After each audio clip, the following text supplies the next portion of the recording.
Hello, have a nice day. मैं सोच रहा था कि काफी अरसे से सुल्तान आजम हिंद का हर एक दाव उल्टा क्यों पड़ता है।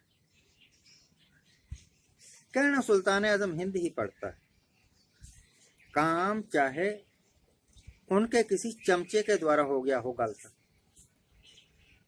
रिस्पॉन्सिबल तो वो है ना, क्योंकि हुकूमत उनकी हिंदुस्तान में। तो अगर हुकूमत मेरी है और मेरी हुकूमत में मेरा कोई चमचा गलत काम करता है तो I must be held responsible for that.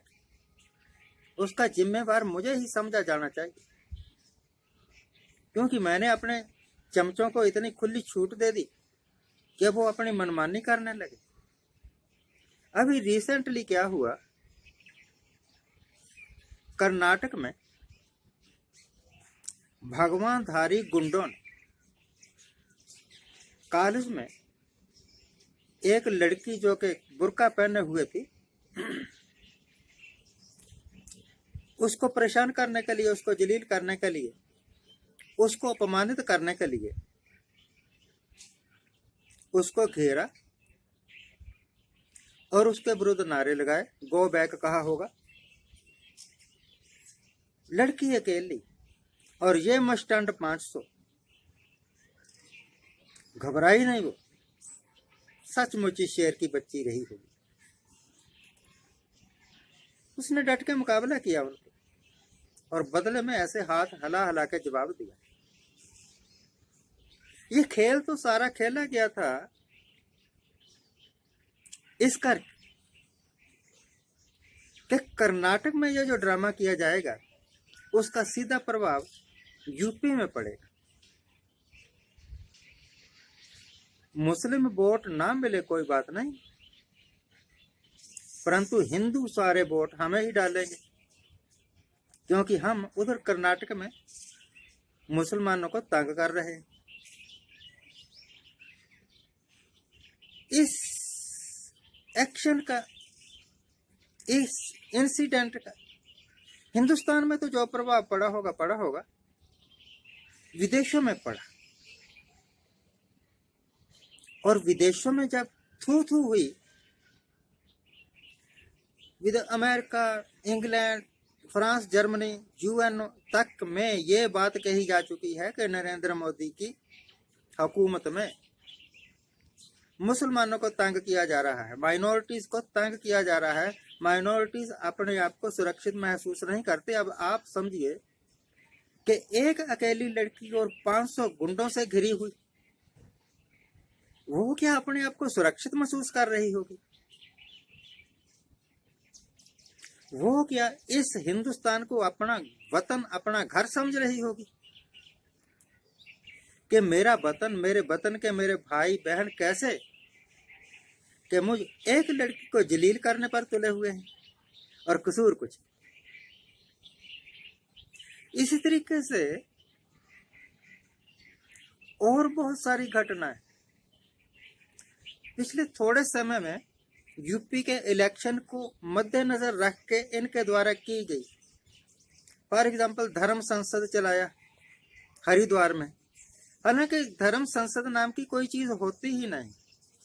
10-50 साधु इकट्ठे हुए और उन्होंने अपने अपने दिल में जो भी गुवार था वो निकाल लिया, क्योंकि माइक जब हाथ में होता है तब आदमी खूब बोलता है। जब खूब बोलता है तो फिर सिकंदर को बिहार में पहुंचा देता है। माइक है भाई हाथ में, माइक मीन्स पावर। हालांकि सिकंदर पंजाब क्रॉस नहीं कर सका था, तथ्य तो यही कहते हैं। अब यह जो नया इतिहास लिख रहे हैं उसके अनुसार कुछ बदल जाए तो बदल जाए। सुल्तान आजम हिंद के कार्यकाल में वजारत में बहुत सारे शहरों के नाम बदले गए उनकी हकीकत तो नहीं ना बदल सकती। हकीकत वही है, वही लोग वहां रहते हैं, वही कारोबार करते हैं, उतनी ही गंदगी है चारों तरफ फैली हुई। तो मैं सोच रहा था कि क्या वजह है कि 24 घंटे में से 20 घंटे काम करने वाला सुल्तान अब इतना मजबूर हो गया कि उसका हर एक उठाया हुआ कदम, हर एक लिया हुआ फैसला होच पोच साबित हो रहा है, उल्टा बदलाव पड़ रहा है। अभी बजट पेश किया था, बजट को लेकर जो क्रिटिसिज्म आया उससे बड़ी थू थू हुई। कपिल सिब्बल ने इनको कहा कि हिंदुस्तान की हकीकत समझो, फिर आप बजट पेश करो। आप तो आज सातवें आसमान की तरफ देख रहे हो, बजट पेश कर रहे हो। आप आज से 25 साल बाद क्या होगा इसकी बात कर रहे हैं, और आज एट प्रेजेंट हिंदुस्तान में बेरोजगारी है, भूखमरी है, उसकी तरफ आपका ध्यान नहीं। डिजिटल इंडिया की बात कर रहे हो। यार गांवों में घूम के देखो, इधर यूपी बिहार में, मध्य प्रदेश, आंध्र प्रदेश में लोग झुग्गियों में रहते हैं। दाल को शौक लगाने के लिए तेल तक नहीं है बेचारों के पास, तो वो 15,000 का फोन कहां से ले लेंगे तेरे डिजिटल इंडिया का। एक्चुअली जो कुंडली मैं देखी ना सुल्तान आजम हिंद की, जो मुझे अवेलेबल हुई, उसमें इसका वृश्चिक लगन है, जन्म लगन वृश्चिक, और चंद्रमा वृश्चिक में ही बैठा है, यानी नीच राशि में बैठा हुआ है। इनका राजयोग नवंबर महीने में खत्म हो गया था 2021, और अब जो योग चल रहा है और 29 अप्रैल के बाद जो ग्रहों की दशा है उसके मुताबिक सुल्तान को शनि का ढैया शुरू हो जाएगा। चौथे घर में शनि चला जाएगा और शनि का ढैया शुरू हो जाएगा। मेरे गुरुजी कहा करते थे कि शनि राशि बदलने से लगभग 4-5 महीने पहले ही अपना फल दिखाना शुरू कर देता है, और वो दिखा रहा है। सुल्तान आजम हिंद का हर एक दाव उल्टा पड़ रहा है। तो आप समझ लो कि अप्रैल महीने के बाद ये यूपी के इलेक्शनों का तो जो कुछ होगा सो होगा।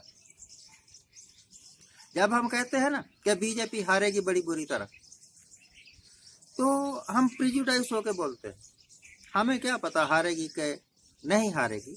परंतु सुल्तान और योगी इन दोनों का भाग्य अगर हम पढ़ सकते हैं तो ये है कि victory is not distant to this people. अब विजय के रास्ते खत्म हो गए। जब विजय के रास्ते खत्म हो गए तो पतन के रास्ते शुरू हो गए ना। अच्छा है कि आप भी भगवान को याद कर लें, आप भी समझ जाए। नहीं संभलोगे तो डूबोगे उन गड्ढों में जो आपने लोगों के लिए खोदे। आज के लिए इतना ही। आज जिनका जन्मदिन है उनका हैप्पी बर्थडे। आज जिनकी मैरिज एनिवर्सरी है उनको बहुत बहुत शुभकामनाएं। सदा सुखी रहिए, आनंद प्रसन्न रहिए।